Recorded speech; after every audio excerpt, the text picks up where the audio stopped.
Welcome to the Default Mode Podcast, a space where we step outside automatic thinking and examine the forces shaping our behavior, relationships, and lives. In today's episode, we are talking about one of the most difficult transitions in adulthood, moving from blaming our parents to taking responsibility for who we become. Our parents shape the way we understand love, safety, conflict, and even ourselves. But how long can we continue explaining our behavior through what happened during childhood? At what point does understanding our past need to become responsibility for our future? This conversation is not about denying painful experiences or excusing harmful parenting. It is about recognizing an uncomfortable truth. Our parents may have created some of our patterns, but eventually, changing those patterns becomes our responsibility. At some point, understanding your childhood can become another way of remaining trapped inside it. You begin to recognize why you fear rejection, why criticism affects you so deeply, why you avoid conflict, or why you become defensive the moment someone disagrees with you.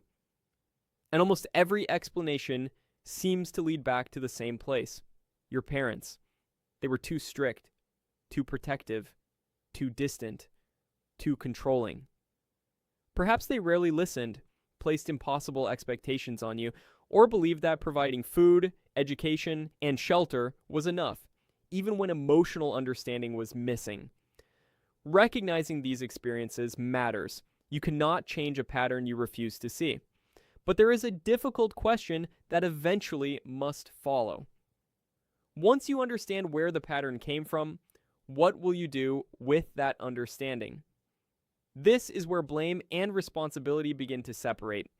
Your parents shaped you, but they were shaped too. They entered parenthood carrying their own childhood's fears, beliefs, and emotional wounds. Many of them were never taught how to communicate, apologize, regulate their emotions, or listen without becoming defensive. Some believed strictness created strength. Some confused control with protection. Others gave their children everything because they remembered what it felt like to have nothing. They acted according to what they knew or what they genuinely believed was right. That does not mean everything they did was right. Understanding is not the same as excusing.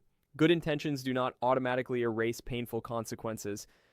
A parent can love a child deeply and still affect them negatively. They can want to protect their child while unintentionally making that child afraid of independence. They can want success for them while making them believe their worth depends on achievement. Two truths can exist together. Your parents may have done the best they knew how to do, and what they did may still have hurt you. Emotional maturity means being able to hold both truths without denying either one. But there comes a moment when repeatedly saying, "I behave this way because of my parents," stops being an explanation and begins to become permission. Your childhood may explain why you react in certain ways.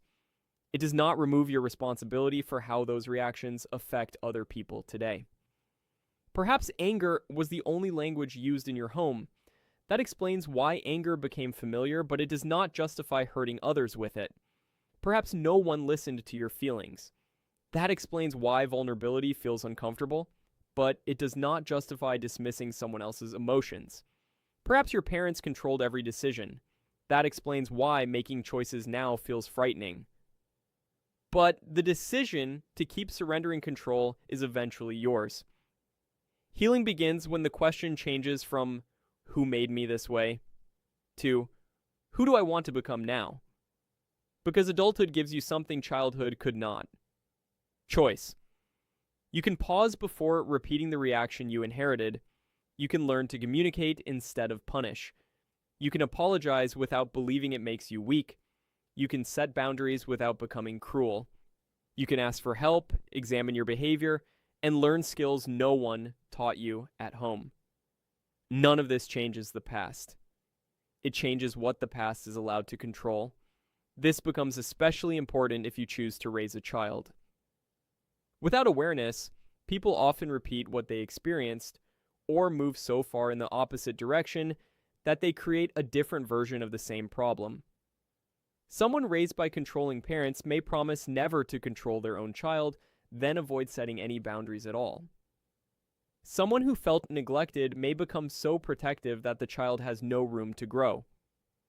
Someone valued only for achievement may unknowingly place the same pressure on the next generation.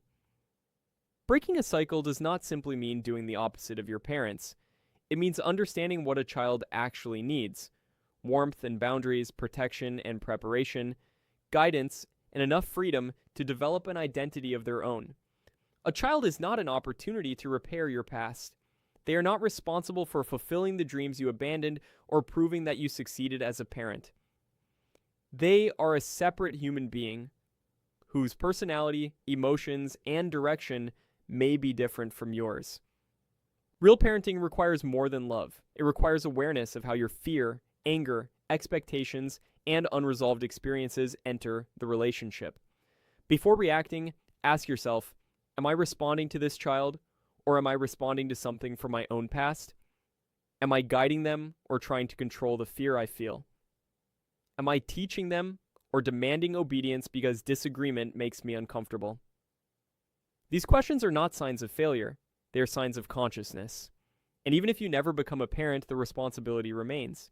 It appears in how you treat friends, partners, colleagues, and yourself. Every time you choose reflection over reaction, you interrupt something that may have been repeated for generations. You are allowed to acknowledge what you did not receive. You are allowed to feel hurt. You are allowed to establish boundaries even with people who believe they were acting out of love. But you also deserve more than a life permanently organized around what happened to you. Your parents were responsible for the environment they created during your childhood. As an adult, you become responsible for the environment you create around yourself and others. That may feel unfair. You did not choose the original wound, yet the work of changing its effects belongs to you. But responsibility is not punishment, it is power. Blame keeps your future tied to someone else's choices. Responsibility returns the next choice to you. Your parents gave you their understanding of the world. Some parts may have protected you, other parts may need to be questioned, rebuilt, or left behind. You do not honor your past by repeating it, and you do not betray your parents by growing beyond what they knew. The pattern may not have started with you, but with awareness, courage, and responsibility, it can end with you. If this episode gave you something to reflect on, like the video, subscribe to the Default Mode podcast, and share it with someone who may need to hear this message. Join us for more conversations that challenge automatic thinking and help us understand the forces shaping who we are and who we can still choose to become.